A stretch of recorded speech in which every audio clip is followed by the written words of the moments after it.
What is going on, guys? This is Badass Review here, and I'm back with another review. This time I'm taking a look at the Star Wars Black Series Sandtroopers. This is the 6-inch figure that they released. Gotta say, it's pretty cool. I picked it up at Target. I don't know if I said I was going to pick it up or not. I was only going to pick it up if I found it in stores, because online it goes for quite a bit of money. And it's already $21 as it is just buying at the store, so it's kind of a pricey figure, but it is kind of worth it in my opinion, because you get a lot of cool stuff with this guy, and I think he's really cool looking. Granted, I don't really care too much for stormtroopers, just because we don't really see them all that much. We see them for maybe 10 minutes max in A New Hope or Episode 4. And that's about it. I mean, it's kind of weird that they decided to choose this particular stormtrooper to use. In Series 3, they're going to give us regular stormtroopers, which I think are pretty much just going to be the same figure as you see here, except without the backpack. Probably, well, most likely without this thing. And then it'll probably be in a completely white outfit. As you can see, it might be a little hard to see, but he is really dirty. There you can see without the light shining on him. He's really bright in the light. But you can see that he's got all this dirt on him, which actually makes him look cool. Like, I don't mind that he looks dirty, because if you want to do like a cool battle scene or something, you could use him for looks like a stormtrooper that's been through a lot of battle and stuff. And you can still use this as a regular stormtrooper if you want to take all his accessories off, which is fine, because that's basically what the plain stormtroopers are going to look like. But yeah, I just thought it was kind of strange that they chose this particular stormtrooper. Just like how I thought it was strange they used the X-Wing pilot suit for Luke, when they could have picked like a regular suit, but they didn't. Anyways, so yeah, I think this one definitely is worth a buy, especially if you like Star Wars and if you want to army build. But it's kind of hard to army build with these things, because one, they're really hard to find, and I'm really actually surprised that I found this one. And two, they're $20 a piece, so buying two is $40 right there. Buying four is $100. If you ended up with like 10 of them, you're gonna have to spend like over $200. So that's pretty crazy. Kind of wish they were a little bit cheaper, but who knows. And like I said, they're already pretty expensive as it is, so that's kind of sucks. But let's look at the character, or the figure itself, because it's actually really nice for the most part. I think they might have gone a little overboard on some of the painting, like in this part here.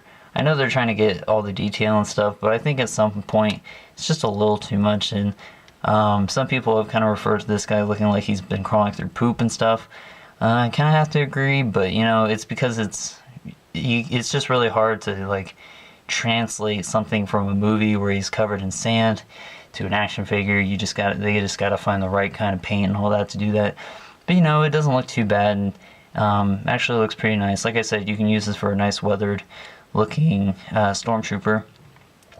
So yeah, good paint all around. It's obviously just a white plastic they used for the armor, with the all the sand and stuff on him. And sorry, it's kind of hard to see because he's so bright. And then we look at his backpack here. It's got some detail on it. It's more sculpting than paint detail, but they got some white going on up here. Got some kind of like a watery blue here. But they didn't paint any of this stuff, which is fine, because it doesn't really matter. But it's still nicely detailed and stuff. It's got this cool little pocket thing that kind of goes over his chest, which actually stays pretty good if you can get it over there to stay. It mostly kind of rests on his helmet, so it kind of gets shoved under his helmet, so it holds there. But it's pretty good. But you can remove it, and that's what it looks like on the back. Here's the back side of him. Even there, they put a lot of detail in. I think this is the heaviest part, where they put the sand stuff. Kind of makes it look like it's been, collecting behind his back, so it's like the dirtiest. Which is actually pretty cool, because that's typically what would actually happen if someone was wearing something like that. So I think that's really nice. more of the sand detail going on throughout him. Kind of looks like he pooped his pants down here, which I know I keep forgetting that you guys can't see, but yeah. So pretty nice. And the helmet sculpting is very awesome. Articulation's awesome, all that. He comes with this really cool kind of shoulder pad thing, which you could use for like a general or something, or whatever you want to do. I don't really know all the clone trooper names, but someone did a custom like Captain Rex or Commander Cody and all that, so that's really cool. But let's look at his accessories real quick. He comes with a standard issue blaster that stormtroopers use. So that's really nice. There's not a whole lot of detail, but that's okay because this is how the guns look like anyways in the movie. And then he comes with this cool little thing, which if you've ever played Star Wars Battlefront, this was like a grenade launcher kind of thing. But it's really strange because we've never actually seen anybody ever use these weapons before in the actual movie. This looks like it's probably like a rifle or a light machine gun, but most likely it's a rifle, and it's got this cool little thing, like a bipod to steady it, so if they were sniping someone. So that's really cool. Detail on this one's pretty nice. It's got this cool little gold paint going on in the middle of it. It's got the blue handle here. It's really nice. The thing is, I just don't really know how he's going to hold it because his hands are kind of clamped together pretty tightly. So it's kind of curious, like you pretty much have to stretch his hand out. So I don't really know how he's going to hold this, but I think if you were going to have him hold it anyways, it would be probably with like one hand or something. It's just, I'm kind of curious how you would get him to hold this thing because his hand doesn't open up very much. So you kind of just have to rest his hand under it. And it still kind of looks like he's holding it, right? If you can get it right. But, it's kind of weird just because the handle's so huge. But, you can get it at some point, but you know what I mean. And it's got this cool little thing so you could, like, put it on his shoulder or something if you wanted to, which I think is really nice. Cool little detail. And then he comes with this long rifle one, like I said, so that's pretty cool too. I'll probably have him displayed with just his basic rifle because that's usually what stormtroopers use, and I've never even seen them using any of these other weapons, so it's a little strange. But at least they gave us cool accessories and stuff, so that way it actually makes it worth paying $20. Now let's go over articulation. His head is on a ball joint swivel, which can be removed. As you can see, the ball joint is pretty huge, so if you have the Luke Skywalker figure, you cannot actually put the head on there, which I think is kind of a bummer, but I feel like they might have done that just so people would buy the Luke Skywalker or Han Solo figure that actually does come like this. So I feel like they did that so that way you wouldn't buy the Luke Skywalker and just put it on this guy. They want you to actually buy that figure when it comes out, is what I think. So that was kind of a douchey but smart move on their part, because they're going to lose money if they ever put that figure out, because people have already, made the figure like that. So I think I think it kind of sucks, but at the same time, I can see why they probably did that. And this thing can come off. You just got to pull this over his head and off his shoulder, and it comes off. So we'll leave it off for the rest of the review, just so I can show you guys the articulation. So he can look up really high, which is nice. He can look down, rotate 360 degrees. He's got some crazy head articulation too, just because of how the inside of the ball joint is. So that's really awesome. So he can get some he can be like, huh? What's going on? I don't know. So yeah, that's really cool. His arms can rotate 360 degrees. They're ball joint swivels. The shoulder pads get in the way, so unless you're going to rip them off for whatever reason, his arms can only reach out about that far. So that's kind of a bummer, but at the same time, it's okay, I guess. But, I guess that's probably how it would be in real life. If you were wearing this, you probably couldn't do that, so it's okay. And he rotates at the bicep.